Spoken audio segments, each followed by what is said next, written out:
Abre aspas, o primeiro jornal multidigital do eixo SP-Rio. Abre aspas. Apoio Sicredi. Gente que coopera, cresce. Quinta-feira, 21 de maio, ao vivo pelos Facebooks da SP-Rio Mais e do Jornal Vale, está no ar o Abre Aspas, direto dos estúdios da SP-Rio Mais, no Jardim Aquários, em São José dos Campos, São Paulo. Os destaques desta edição.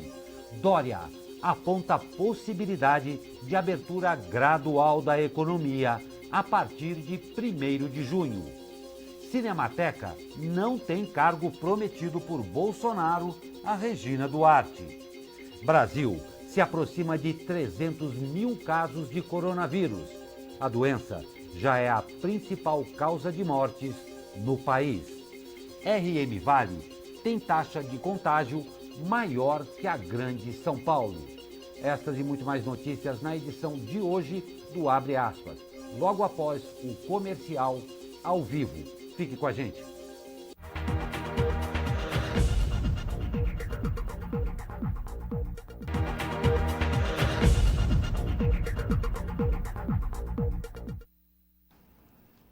Nove horas e 35 minutos, estamos abrindo aqui o Abre Aspas desta quinta-feira, 21 de maio, claro, ao vivo para você. Comigo, Douglas Cruz. Bom dia, Douglas. Bom dia, Glauco. Lembrando que estamos sempre aqui ao vivo, como o Glauco bem falou, e você pode participar aí do Jornal Abre Aspas, mandando sua mensagem, assim como já fez, como sempre aqui, Valdéria Teixeira, Jaque Rodrigues e a Raquel Cal Torres, que manda aqui um bom dia com alegria, ótimo dia e com muita alegria para todos vocês que estão participando do Jornal Abre Aspas. Não tem a menor dúvida, muito obrigado pelo alegria, é um prazer estar com vocês, realmente uma alegria. E vamos às notícias.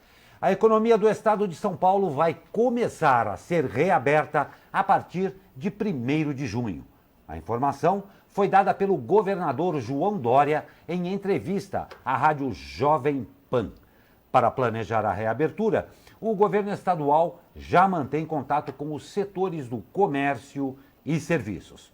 Dória explicou que a abertura a partir de junho será heterogênea, porque será feita apenas com a identificação das regiões que sofreram menos com a pandemia do novo coronavírus. E, ao mesmo tempo, onde haja capacidade de atendimento médico. O governador explicou que essa análise leva em conta regiões onde não tenhamos ainda epidemia, casos e óbitos para permitir ações localizadas. Será que vamos começar mesmo, Douglas? Pois é, vamos ver aí quais regiões do estado serão contempladas com essa reabertura, né? Agora vale ressaltar que o estado tem que definir exatamente com números o que é esses casos aí de regiões que tem suporte médico e óbitos. Porque a gente ressalta que a gente já vai dar aí no segundo bloco que São José dos Campos é uma das cidades aí de São Paulo que mais tem casos, porém também é entre as maiores cidades do estado, é uma das que mais tem leitos médicos sobrando. Ou seja, tem que ser definida agora com que termos será feita essa reabertura, que é muito aguardada pelos comerciantes, mas que também tem que ser cautelosa para não aumentar aí o número de mortes. Não tem a menor dúvida, ansiosamente esperada por vários setores, particularmente o comércio e serviço aí, que está vivendo um sufoco enorme. O que nós esperamos, não sei se você concorda comigo, Douglas, o que nós esperamos é que uma vez tomada, melhor, que se planeje muito acertadamente para que, uma vez tomada essa decisão, não ocorra o que nós estamos vendo em todos os níveis aqui. Faz uma coisa, vê que não dá certo, refaz a coisa, aí se perde completamente a mão. A população está cansada disso. Imagine os setores de comércio e serviço que veem um futuro negro pela frente aí. Então a gente espera que haja realmente essa sensatez e esse profissionalismo na tomada dessas decisões. Exatamente, Galco, porque como você falou, o setor do comércio, olha essa notícia aqui postada agora cedo pelo G1, que interessante. A gente vem falando aqui que o governo está tentando dar créditos aos diversos setores aí do comércio, da indústria, mas 81% dos bares e restaurantes que buscaram crédito através de seus bancos aí não conseguiram. É o que a gente está falando, né? Às vezes o governo tenta alguma coisa, os bancos até podem tentar alguma coisa, mas isso não chega na ponta da linha, né? Não chega a quem realmente precisa. 81% é um número assustador, um número muito grande de pessoas que até se propuseram aí a tentar esse crédito e não conseguiram. Então, vale ressaltar que isto não está funcionando e vamos ver como é que vai ficar essa reabertura do comércio aí, programada para 1º de junho, porque é muito aguardada, principalmente por esses setores de bares e restaurantes. E Glauco, mais comentários aqui na nossa transmissão, né? A Jaque Rodrigues pergunta como está o índice de contaminação. 3% agora em São José dos Campos, a gente vai dar isso no segundo bloco aí, com todos os detalhes. André Gabriel, e com pessoas ficando desempregadas também. Realmente, a pandemia tem esse efeito trágico na economia e a gente espera que, assim como a pandemia, assim como a economia, a saúde também venha a ter relatos de melhora, né? Que é o que todos nós aqui esperamos. Não tem a menor dúvida. Eu vou fazer um parênteses aqui. Dentro de tudo que nós estamos vivendo, esses números que o Douglas acabou de dar são absolutamente relevantes. O setor de comércio está assustado e, mais ainda, a população, em termos gerais, está assustada também. E já fazendo aqui um preâmbulo da coisa, eu fico imaginando o que os pretensos futuras vossas excelências, leia-se, candidatos, pretendem ou imaginam falar numa suposta campanha que já está sendo negociada aí para vereadores e prefeitos no final do ano. A população está pelas tampas com a falta de informação ou informações que chegam desajustadas. Eu fico muito curioso em saber o que os senhores pretensos futuras excelências, ou os candidatos, vão falar para ganhar o voto de uma população que não está feliz com os seus governantes em todos os níveis. Gostaria muito de imaginar isso aí. Exatamente. E fugindo um pouco da nossa pauta aqui, Glauco, ontem a gente falou, né, que a Câmara dos Deputados lá em Brasília está debatendo aí um possível adiamento das eleições municipais para o ano que vem, e a Câmara fala que não pretende levar essa eleição para 2022, porque teme que uma onda, como por exemplo aconteceu com Jair Bolsonaro, com Fernando Henrique Cardoso, que é quando um candidato aparece e leva em si muitos eleitores, seja para as diversas... Polarizando, a Câmara teme isso. Enfim, a Câmara teme isso e a gente também tem que ressaltar que as eleições estão a pleno funcionamento apesar da pandemia, né? Aqui em São José, por exemplo, a gente pode ver que as movimentações políticas da justiça, com candidatos processando outros, são temas aqui quase diários no nosso site, né, Glauco? Então, cabe a você, eleitor, ficar atento com o que está acontecendo e não engolir o sapo, como a gente às vezes brinca, né? Não tem a menor dúvida, perfeito isso, Douglas. A Câmara tem que temer o eleitor. Isso que tem que ser. Você, pretenso candidato a Vossa Excelência, tem que entender e tem que temer, sim, a Sua Excelência, o eleitor, porque a conta está alta para vocês. E o presidente Jair Bolsonaro se reuniu no fim da tarde de ontem com o ator Mário Frias, cotado para assumir a Secretaria de Cultura do Governo Federal no lugar de Regina Duarte. Segundo fontes ouvidas pela TV Globo, Bolsonaro fez o convite para o ator assumir a secretaria e Mário Frias aceitou. Não houve, contudo, anúncio oficial. Pois é, Glauco, a Regina Duarte ficou aí pouco mais de 60 dias na frente da Secretaria de Cultura, né? Mais uma passagem rápida no governo Bolsonaro.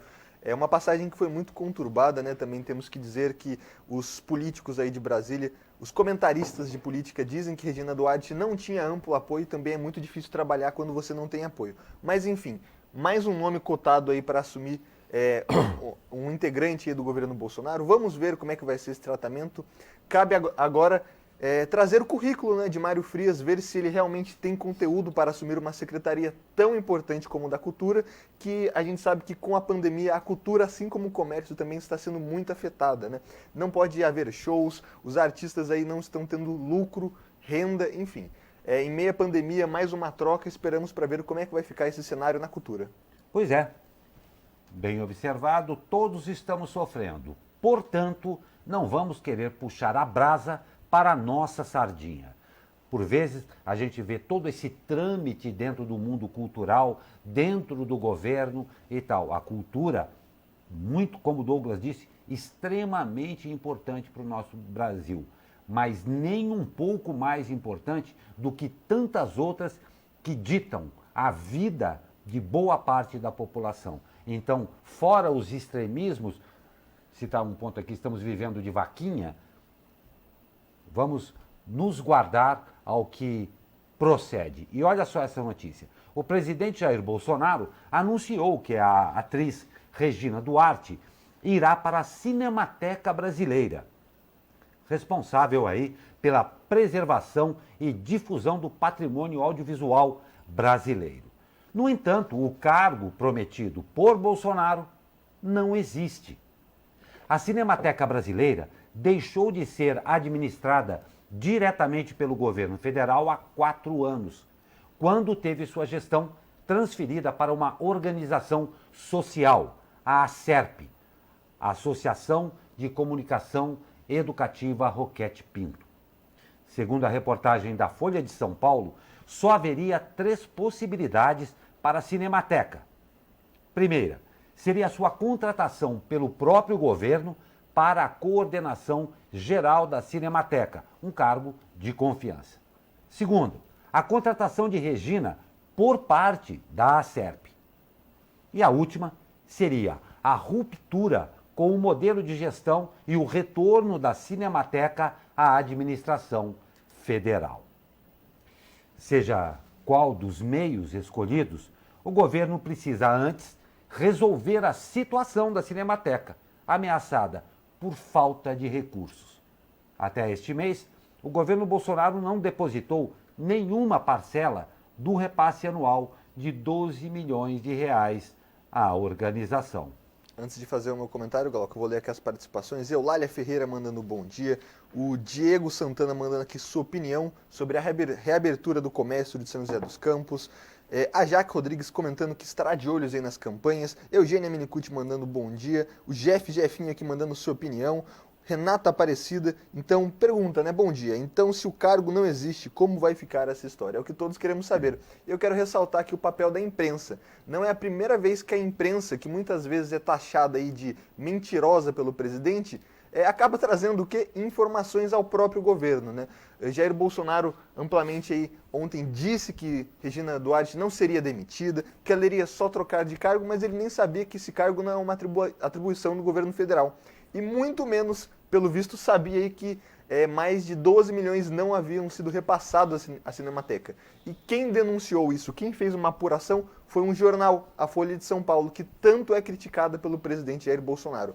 Então a gente ressalta que o trabalho jornalístico tem que se pesquisar, apurar, antes de sair falando principalmente, né, Glauco? Não tem a menor dúvida, ratificando a sugestão a você.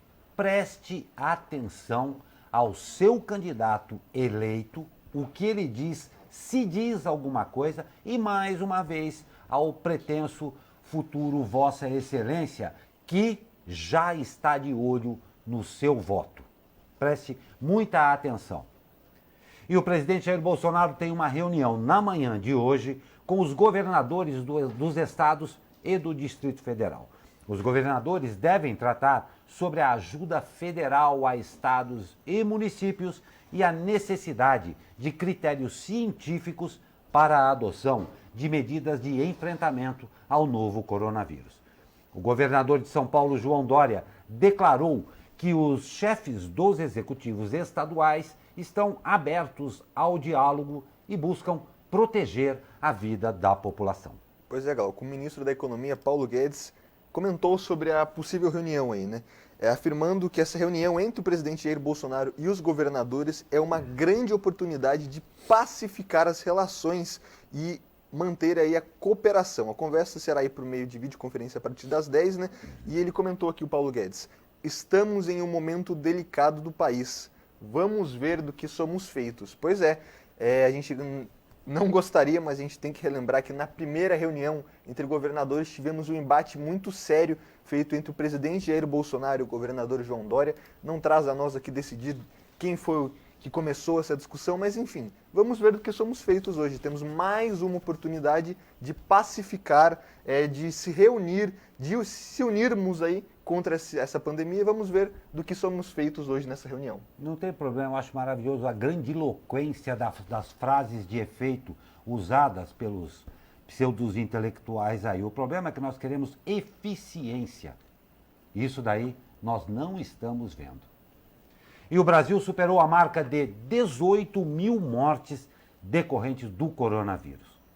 O último balanço, divulgado pelo Ministério da Saúde, informou que o país tem 18.859 mortes e 291.579 casos positivos confirmados.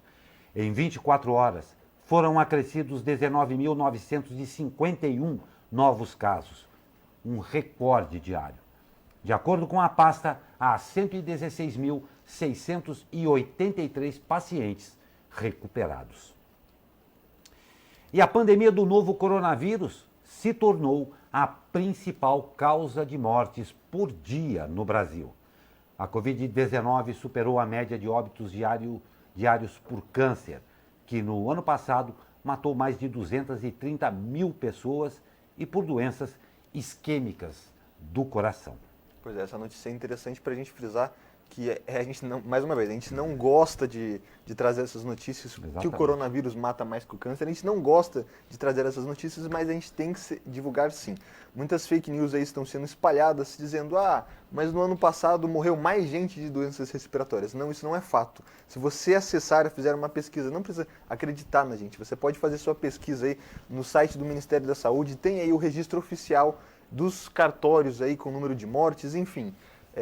O coronavírus é uma doença que apesar de ter uma taxa de letalidade baixa de quem é contaminado, a gente trouxe aí o número de pessoas que se recuperaram, ela tem um potencial de infecção muito grande.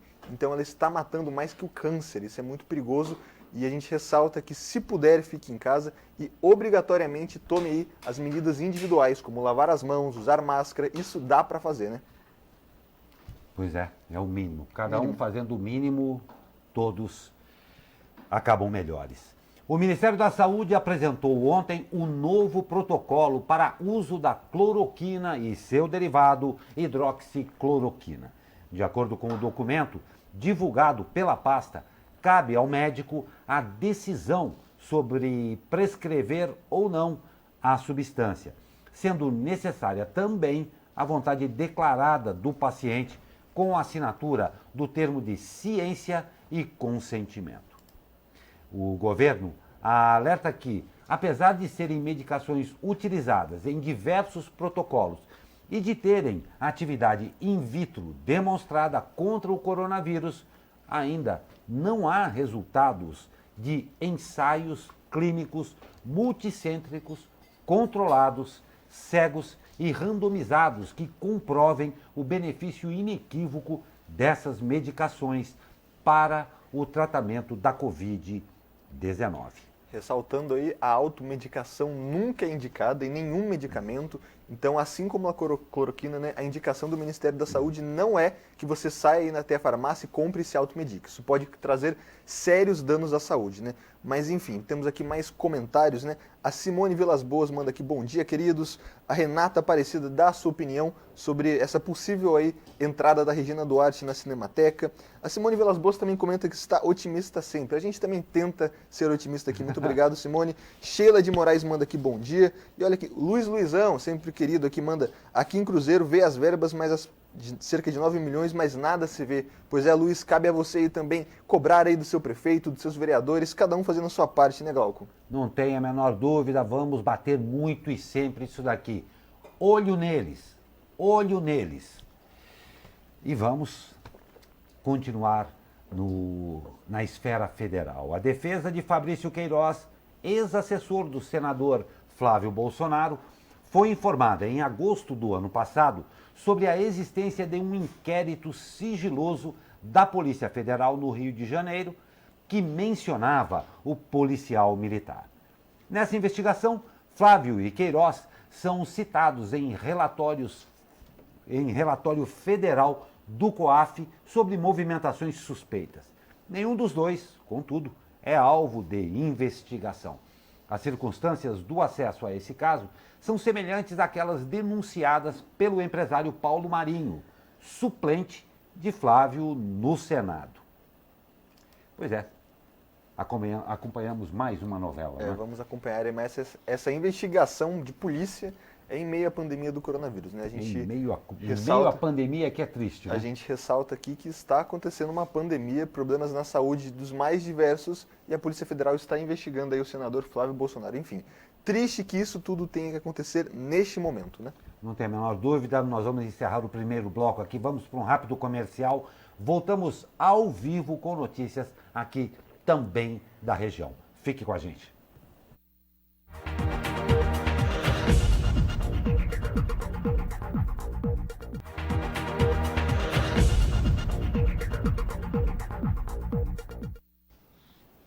Nove horas e 57 minutos, estamos de volta ao vivo com o Abre Aspas desta quinta-feira.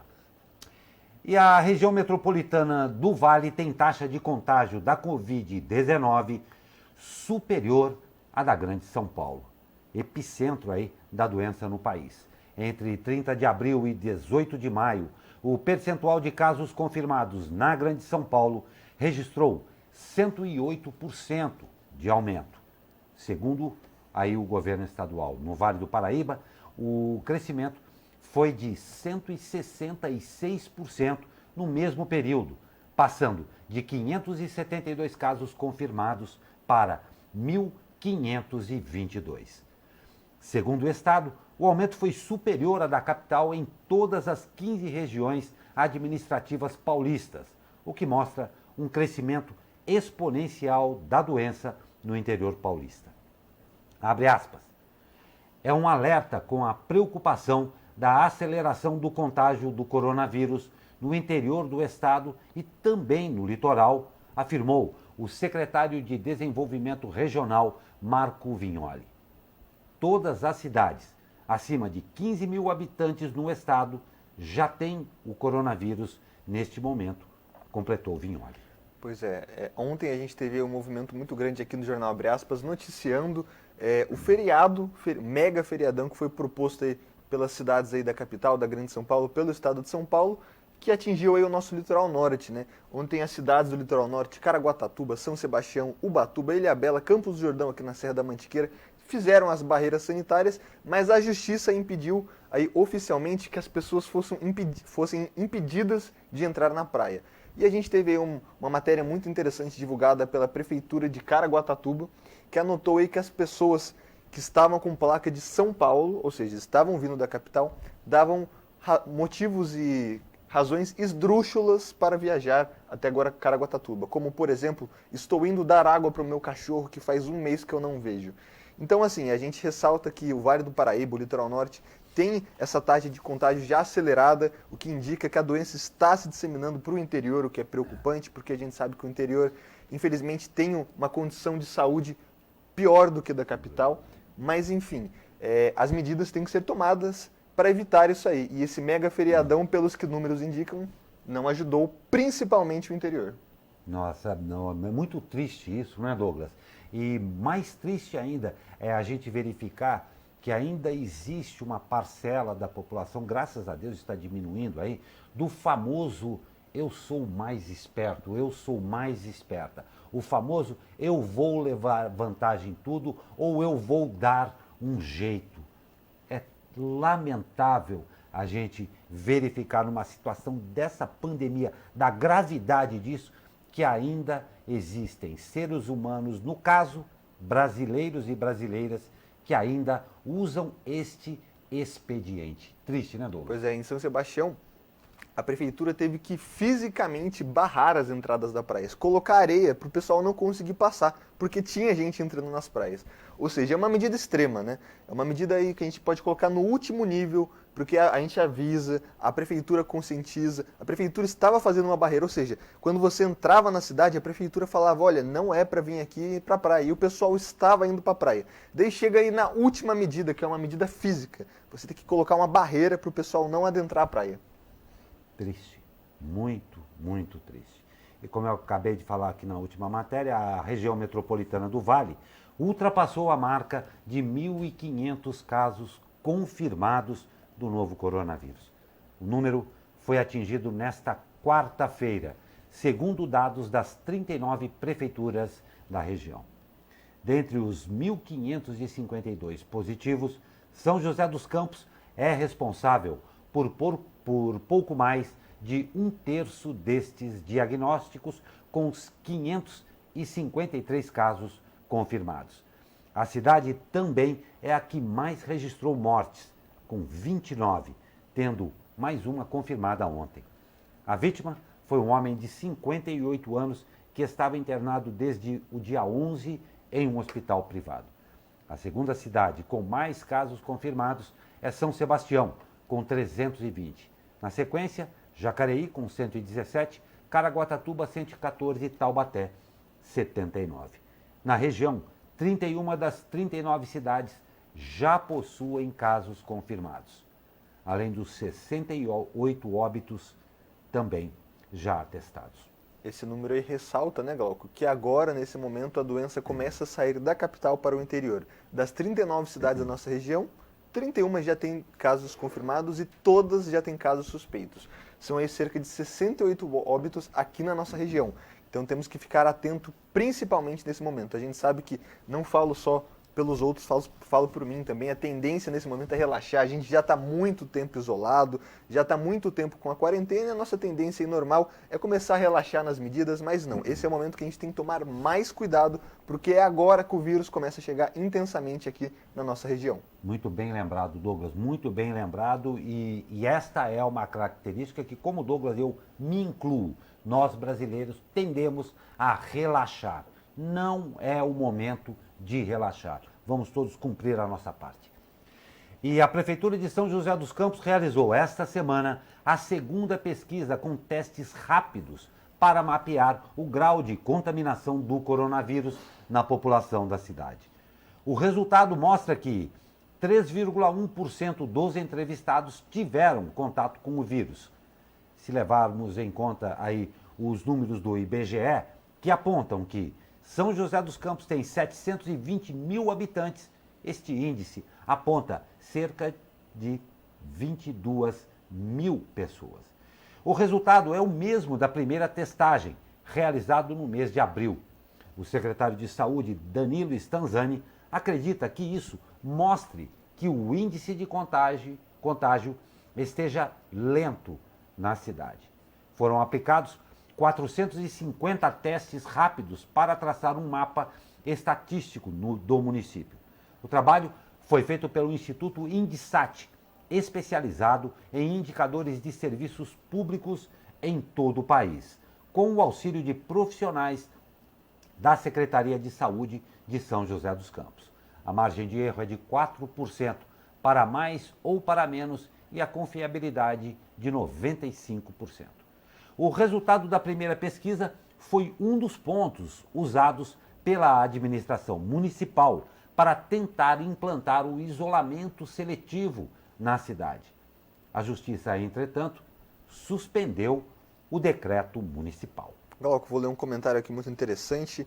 A Sheila de Moraes afirma aqui, na verdade, né? O teste tem que ser realizado em toda a população de São José dos Campos. Sheila, a resposta da prefeitura oficial é que quem chega até o hospital municipal com suspeita é realizado o teste, ou seja, não está faltando testes. A diferença é que esse teste rápido, ele pode aí às vezes dar uma testagem ineficiente, né? Porque ele demora aí cerca de 8 dias, a partir do momento que a pessoa contrai a doença, ela tem 8 dias para ter essa aplicabilidade nos testes. Enfim, outro número interessante também, Sheila, respondendo aqui, a Prefeitura de São José dos Campos já começou a testar aí parte da população, né? A partir de hoje, a população de situação de rua, ou seja, os moradores de rua aí, estarão sendo testados para a Covid-19. A ação da Prefeitura, segundo a Prefeitura, visa identificar pessoas contaminadas e providenciar o isolamento dos casos positivos aí nos moradores de rua. Então, muito interessante essa ação da Prefeitura, que está atendendo aí, a gente sabe que as pessoas mais necessitadas nesse momento, que são os moradores de rua, com certeza. Não tem a menor dúvida.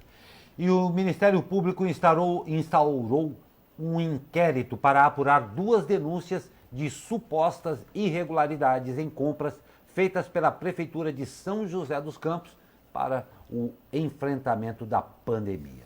Uma das denúncias relata que a empresa NC Produtos Descartáveis, que já foi contratada 6 vezes pela prefeitura, seria fantasma, pois a empresa, criada em fevereiro de 2019, não funciona no endereço registrado na junta comercial.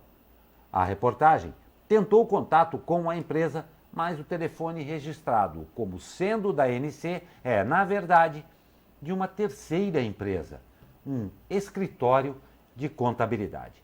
Entre março e abril, a prefeitura fez ao menos 6 compras da NC, de máscaras de proteção e aventais descartáveis, que somaram R$ 406 mil.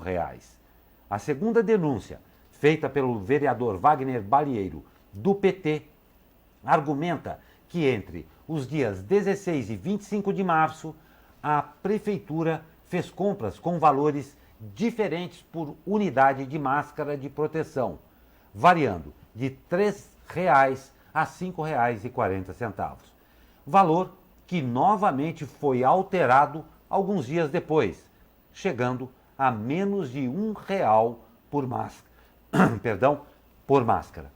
Em resposta, a prefeitura alega que a NC funciona em outro endereço e que a documentação referente à contratação, no caso da empresa, está devidamente anexada ao processo de compras com todas as certidões negativas exigidas por lei.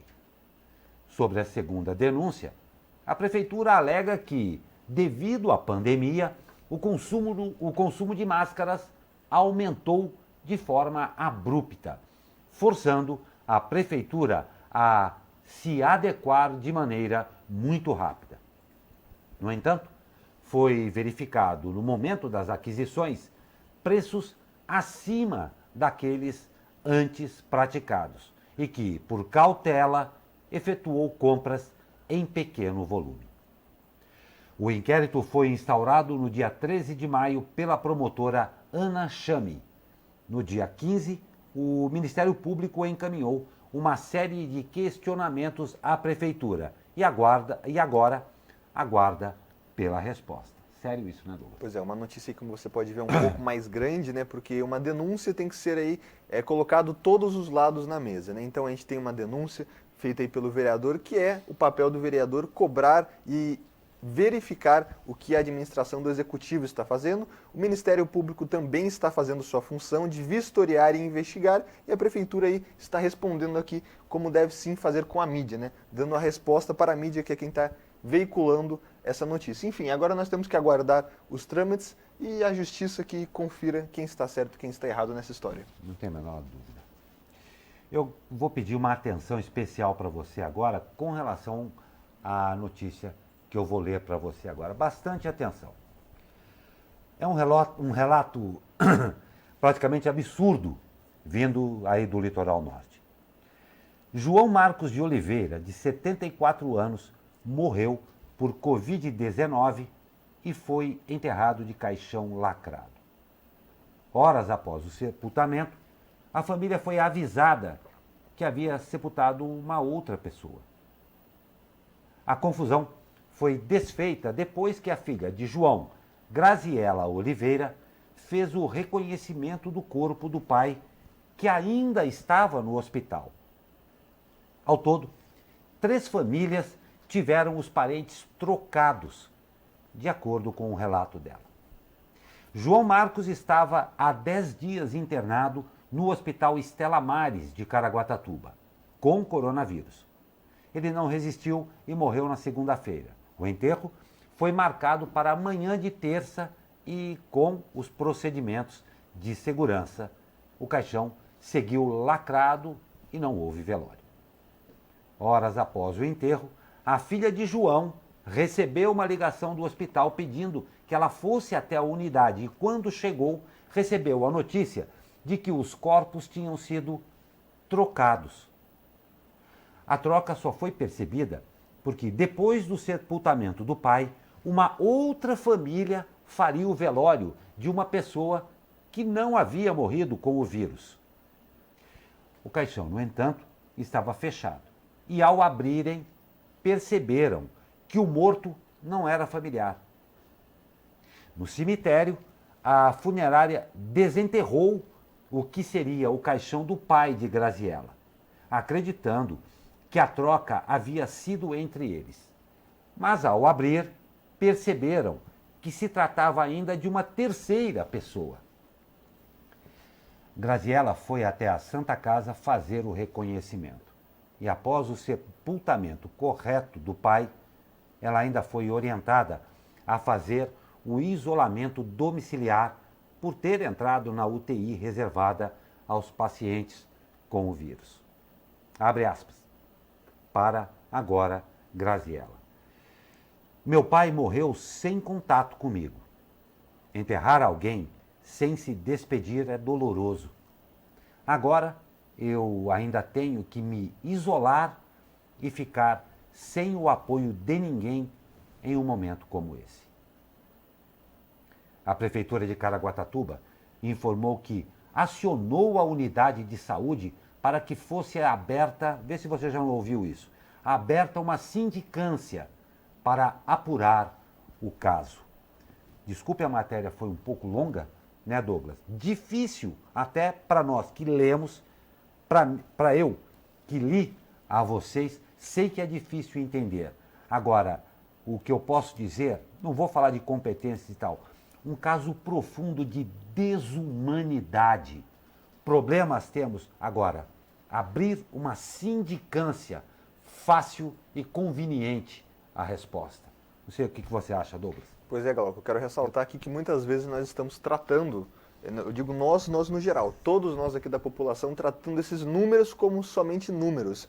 E aí, quem sofre com isso é a família, né? Que teve que desenterrar o pai, descobriu que o pai que tinha morrido de coronavírus não era, na verdade, o pai, e sim outra pessoa. Então essa senhora aí, a Graziella, que já tinha enterrado o pai, teve que ir até a UTI, verificar o corpo do pai, fazer um segundo enterro. Você imagina a situação, Glauco, pela segunda vez, um segundo enterro que a gente sabe que está sendo restrito, ou seja, um segundo enterro fechado, e depois disso tudo voltar para casa, e nesse momento ela está isolada, porque ela entrou na UTI com pacientes com coronavírus, ou seja, ela está tendo que sofrer pela segunda vez a morte do pai sozinha. A gente sabe que muitos serviços são essenciais, como o da saúde, como o do policiamento, como os de cemitérios, né? E esses serviços, Glauco, são essenciais principalmente porque não pode haver erros. Um erro pode causar isso aí, uma situação total de falta de humanidade, e se piorar, se a gente falar ainda pior, essa senhora aí, a Graziella, pode até ficar infectada. Ou seja, é uma situação de saúde pública. Agora cabe aí à Prefeitura de Caraguatatuba, né, apurar, e mais do que isso, né, dar uma resposta digna que uma sindicância aí não traz, né? Pois é, Douglas, concordo com você. Gostaríamos até de saber, você que está nos acompanhando aqui, mande a sua opinião a respeito disso. Mas acho que o que resume tudo, o Douglas falou muito bem, é desumano isso. Vou ler a última parte aqui da notícia novamente. A Prefeitura de Caraguatatuba informou que acionou a unidade de saúde para que fosse aberta uma sindicância para apurar o caso.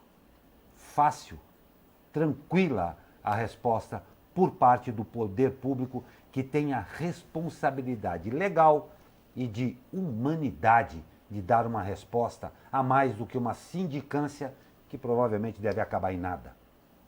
Triste. Nós vamos para um rápido comercial e já voltamos com o tempo e mais notícias. Fique com a gente.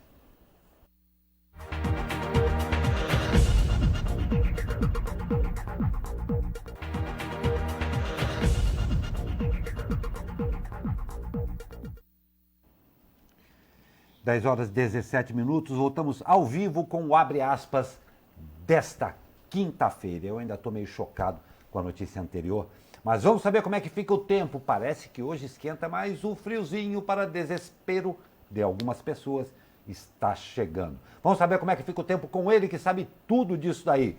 Fala, meu amigo Caio Souza. Muito bom dia. Fala, Glauco Turzi, muito bom dia. Essa quinta-feira ainda será de tempo estável aqui na nossa região. Mais uma vez, teremos um dia de céu com poucas nuvens, bastante sol, umidade relativa do ar baixa na parte da tarde e temperaturas máximas na casa aí dos 26 graus no Vale do Paraíba, 27 no litoral, 25 em São Paulo e 22 na Serra da Mantiqueira. As mudanças do tempo começarão a partir de amanhã, com a aproximação de uma frente fria. Teremos aumento da nebulosidade e possibilidade de chuvas mais para o final da noite. Já lá no sábado, aí sim, céu nublado, temperaturas em declínio e chances de chuva fraca e isolada a qualquer momento. Caio Souza, direto da sala de operações do Tempo Vale para o jornal Abre Aspas. Muito obrigado, Caio Souza. Um grande abraço a você e a todos aí do Tempo Vale. Então a ordem continua mais ou menos a mesma. Tome bastante água e prepare a mantinha, porque o frio está chegando.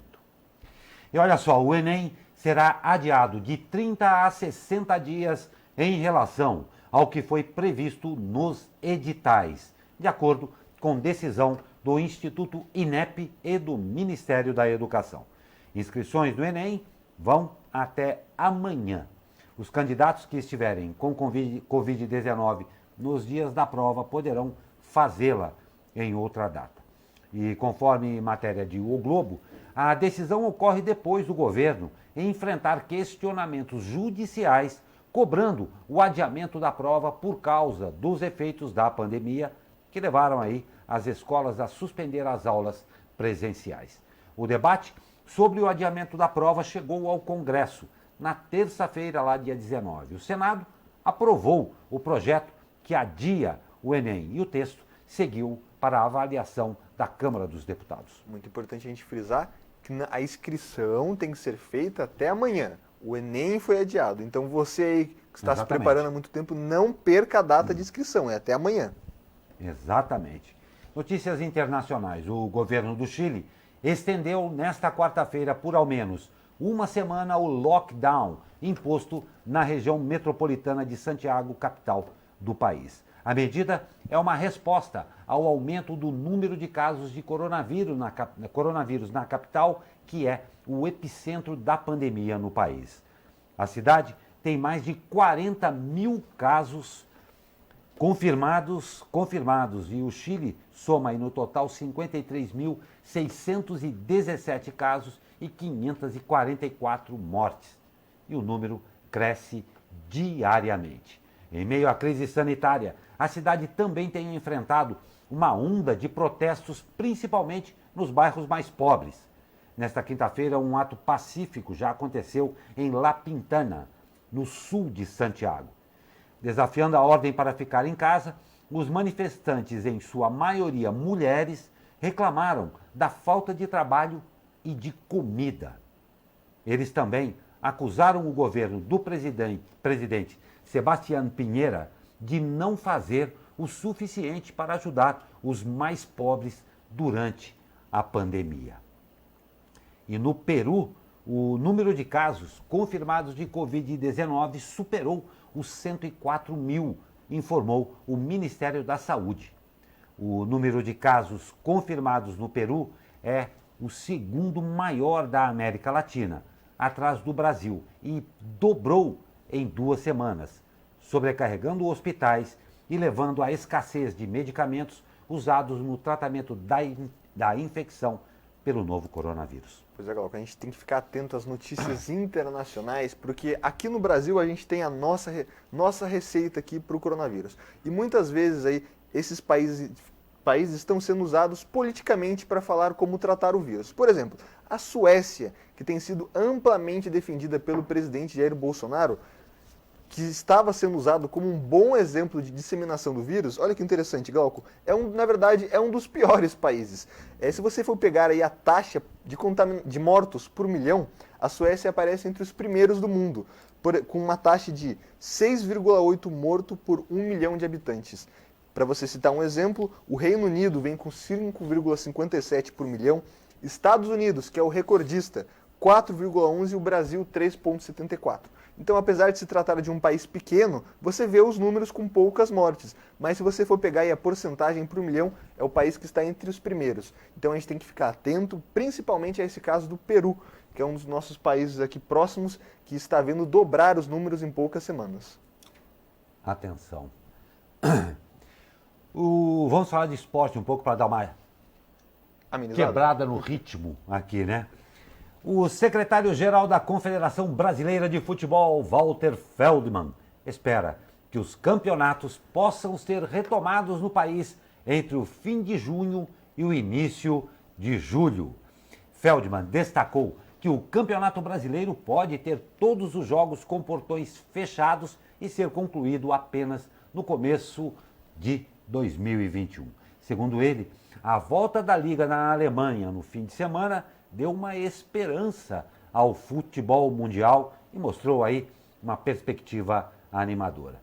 O protocolo final de saúde da CBF, que será recomendado aos clubes, está em fase de conclusão, mas já se sabe que incluirá, segundo o secretário, medidas como testes permanentes para a Covid-19, distanciamento social, medidas de higiene e transporte em veículos particulares dos atletas. O futebol brasileiro está parado aí desde março, quando campeonatos estaduais e nacionais foram interrompidos, claro, devido às medidas de restrição provocadas pela pandemia. Alguns clubes do Brasil já iniciaram atividades nos últimos dias, depois aí de um período de treinos remotos. Todo mundo está sentindo saudade do futebol, né? Mas a gente ressalta que o futebol reflete o que está acontecendo no país, né? Se o número de casos continuar aumentando, não podemos ter a volta do futebol. Então a CBF aí espera que entre junho e julho os números venham a cair e assim a gente possa ter a retomada do nosso futebol, ainda que um pouco mais triste, né? Sem público. Mas enfim, já é uma retomada. Não tem a menor dúvida, aí todos ansiosos pela retomada da alegria, principalmente, que anda meio em baixa, né? E a grande expectativa do mundo inteiro, não tem a menor dúvida, é com relação à vacina, ao remédio a este coronavírus, novo coronavírus, que se transformou numa pandemia. E a velocidade com que as investigações estão sendo conduzidas aí com relação à vacina, dizem os especialistas, é extraordinária, considerando que o desenvolvimento de uma vacina, na verdade, pode levar anos ou até décadas. Um exemplo, a vacina contra o Ebola, recentemente aprovada, levou mais de 16 anos desde o seu início até a sua aprovação. É que, normalmente, uma vacina aí deve seguir várias etapas, primeiro no laboratório e depois em testes em animais. Se for demonstrada que a vacina é segura e pode provocar uma resposta imune, então, e só aí são aprovados os testes humanos.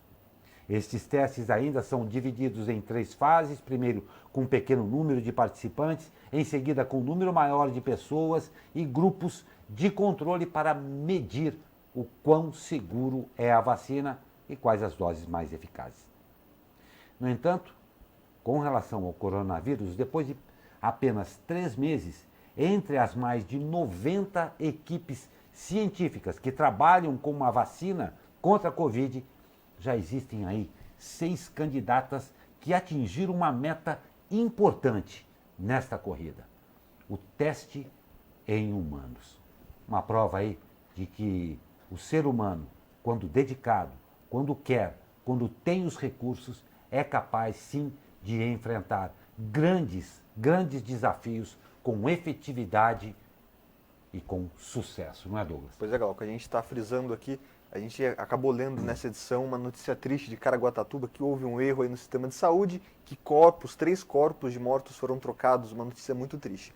Assim como a área de Caraguatatuba, a saúde mundial também é uma área que não pode errar. Não pode ser desenvolvida uma vacina que depois venham a ser descobertas aí causas prejudiciais à saúde. Por isso que demora tanto. E mesmo assim, como a gente está vendo, é muito rápido, né? Menos de um ano aí já estamos com a vacina sendo testada em humanos, né? E é o que a gente espera que o mais rápido possível essa vacina venha a sair, porque a gente já tem relatos aí que o vírus pode estar sofrendo uma nova mutação na China. Então a gente termina o jornal com essa mensagem de esperança, né? Que aí lá para setembro, outubro a gente possa ter uma vacina. A gente ressalva que não existe vacina, não existe remédio até o momento, então o único remédio é se cuidar, se proteger, se possível fique em casa. Agora, obrigatoriamente, tome as medidas de segurança, higienize sempre as mãos, não coloque a mão aí sempre no rosto, depois de usar o transporte público ou o carro. Use máscara, o que já é obrigatório em vários estados e pode ser obrigatório no Brasil. Não faça aglomerações, cada um fazendo a sua parte, a gente vai sair dessa, né, Glauco? Não tem a menor dúvida, hoje foi uma edição talvez um pouco pesada, numa contingência em que está difícil para todo mundo. A notícia de Caraguatatuba particularmente me afetou muito, todo mundo aqui na redação ficou sensibilizado com o que aconteceu, caso gravíssimo. Isso daí fica de alerta a todas as outras prefeituras, a todo o poder público, para não desumanizar isso daí. Números, estatísticas, porcentagens, nível de credibilidade, nós já estamos por aqui. Nós precisamos humanizar o tratamento com o eleitor, suas excelências. Isso é que é importante. E eficiência pelo que vocês recebem condignamente. E Douglas, a edição de hoje, nós temos aí, a redação nos chamou aí, tem mais alguma novidade? Exatamente, Gal. Como a gente noticiou aí no primeiro bloco, o presidente Jair Bolsonaro, nesse momento, está reunido em videoconferência com os governadores. Junto com ele também estão os deputados, presidente da Câmara Rodrigo Maia e senador Davi Alcolumbre. Vamos acompanhar um trechinho dessa reunião nesse momento. Do senador Flávio Bolsonaro, todos nós, presidente, no Senado Federal, como Casa da Federação, estaremos atentos a todos os desejos e a todas as angústias do povo brasileiro. E esse momento é um momento que eu peço, o que eu disse ontem no meu discurso, no plenário do Senado Federal. Acompanhamos aí um trecho dessa reunião aí do presidente Jair Bolsonaro, do presidente da Câmara dos Deputados Rodrigo Maia e do presidente do Senado, Davi Alcolumbre, aí, com os estados e municípios. Enfim, ouvimos aí um pequeno trecho da fala dele. Agora vamos ver o que realmente vai sair de efetivo dessa reunião, né, Glauco? Terminamos assim essa edição com, mais uma vez, um aguardemos, né? Não tem a menor dúvida, aí, por ordem da divina providência, no trecho ao vivo que você viu o Rodrigo Maia externando aí a profunda preocupação por parte da Câmara e do Senado em atender a população, aos anseios, às carências e tal. Que fique aí, esperamos todos que, a despeito de todo o discurso, cumpra-se o que suas excelências são exageradamente bem pagos para entregar. Assim a gente termina a nossa edição. Douglas, muito bom dia, muito obrigado. Muito obrigado. A mensagem é essa, né? Vamos nos unir, né, Glauco? Vamos nos unir e vamos não tentar ser mais esperto do que o outro, famoso levar vantagem, Exatamente. né? Vamos todo mundo aí ficar unido, não se dar de espertinho e ter muita esperança que já já isso passa, né? Não tem a menor dúvida. Muito bom tê-los conosco em mais essa edição aqui do Abre Aspas desta quinta-feira, que promete ser bem quente, mas tome bastante água, prepare o seu cobertor, porque parece que o friozinho vai chegar. Prazer tê-los todos nessa edição e os esperamos amanhã com mais um Abre Aspas. Ótimo dia e até lá.